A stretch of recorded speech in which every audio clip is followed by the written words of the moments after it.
मला असं वाटतं हा धोका सर्वाधिक आहे आणि तो धोका मला असं वाटतं मुख्यमंत्र्यांनी समजून घेणं गरजेचं आहे किंवा त्यांना समजणं गरजेचं आहे किंवा अर्थात समजलं असेल पण ते आता सांगतील तरी कोणाला, तर नोकऱ्यापायी नोकऱ्या जातील, देश बर्बाद होईल आणि संकट हा एक दिवस देश ठप्प होईल. Brought to you by Palvi Agrico. आता शेतीसाठी जे काही लागणार ते घरपोच मिळणार, तेही मोबाईलच्या एका क्लिकवर. मुळात मी माझ्या भाषणामध्ये पण ही गोष्ट सांगितली होती. हा विषय कुठच्या उद्योगपतीच्या विरोधातला किंवा उद्योग समूह किंवा उद्योग येऊ नयेत याच्या विरोधातला हा विषय नाही आहे. विषय आहे की उद्या अंबानी असतील, टाटा असतील, इतर उद्योग समूह असतील, बिर्ला असतील, कोणी हिंदुजा असतील, अजून कोणी लोक असतील, त्यांना इथपर्यंत पोहोचायला साधारणपणे 50, 60, 100 वर्ष लागलेली आहेत. पण यांच्याही पलीकडे एक माणूस जातो आणि तो 10 वर्षातच फक्त मोठा होतो. माझा विषय तिकडे आहे. म्हणजे उद्या तुमचं सिमेंटपासून, स्टीलपासून, पोर्ट्सपासून, एअरपोर्ट्सपासून, विजेपासून या सगळ्या गोष्टींची मोनोपॉली ज्या वेळेला एका माणसाकडे यायला लागते त्यावेळेला एखादा माणूस हा या देशाला वेठीस धरू शकतो आणि त्याला सगळ्या गोष्टी पुरवणारं हे केंद्र सरकार ज्या वेळेला असतं आणि त्यांना ज्या वेळेला केंद्राकडनं ज्या वेळेला पूर्णपणे एक रेड कार्पेट असतं आणि कुठेही जा आणि काही करा. माझा आक्षेप इकडे आहे.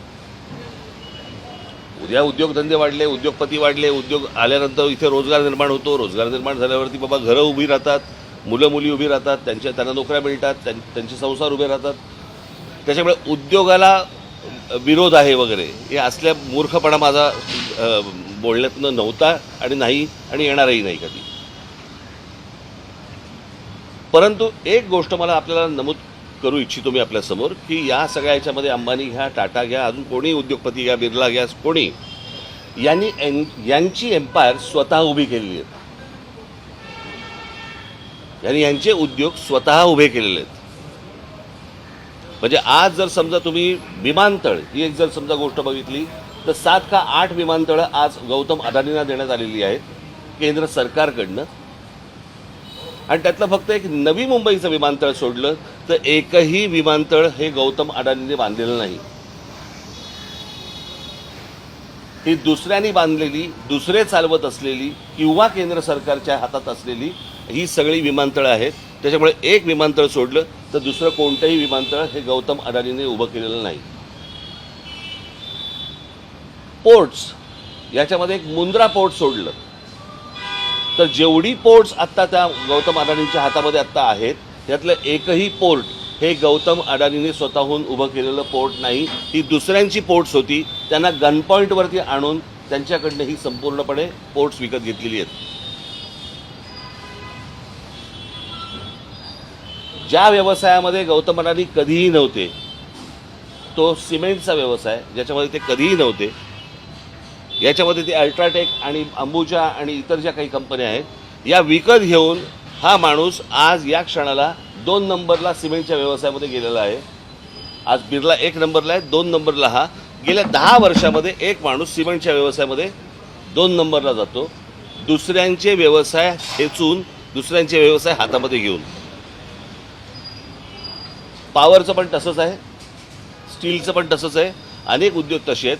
सो मला फक्त मुख्यमंत्र्यांना सांगायचं आहे की हा विषय हा कोणाच्या ग्रोथचा नाही आहे. ग्रोथ कशी होतीये, उद्योगपतीची वाढ कशी होते तर ती वाढ मला असं वाटतं समजून घेणं हे गरजेचं आहे. देशातल्या प्रत्येक नागरिकाने समजून घेणं गरजेचं आहे. उद्या हा एकच माणूस या देशाला वेठीस धरू शकतो याचं उत्तम उदाहरण जर समजा आत्ता आपल्याला बघायचं असेल तर जे या देशामध्ये आत्ता इंडिगोने केलं, संपूर्ण सगळा देश अख्खा स्टँड स्टिलवरती आणला आणि सगळी विमानतळं ज्या वेळेला आज बंद झाली, 65% आज हवाई वाहतूक ही एकट्या इंडिगोकडे देण्यात आली आणि त्याच्यातनं एका एअरलाईनने व्यवसाय बंद केल्यानंतर किंवा ठप्प केल्यानंतर देशाचे काय हाल होतात हे आपण पाहिले. मला असं वाटतं हा धोका सर्वाधिक आहे आणि तो धोका मला असं वाटतं मुख्यमंत्र्यांनी समजून घेणं गरजेचं आहे किंवा त्यांना समजणं गरजेचं आहे किंवा अर्थात समजलं असेल पण ते आता सांगतील तरी कोणाला. तर ही गोष्ट प्रामुख्याने मला असं वाटतं की लोकांसमोर जाणं गरजेचं होतं. आणि हे उद्योग उभे करत असताना गौतम अदानींना अर्थसहाय्य कुठून झालं कोणकोणत्या बँकांना आणि कोणकोणत्या इतर इन्स्टिट्यूशन्सना यांना अर्थसहाय्य करायला लावलं.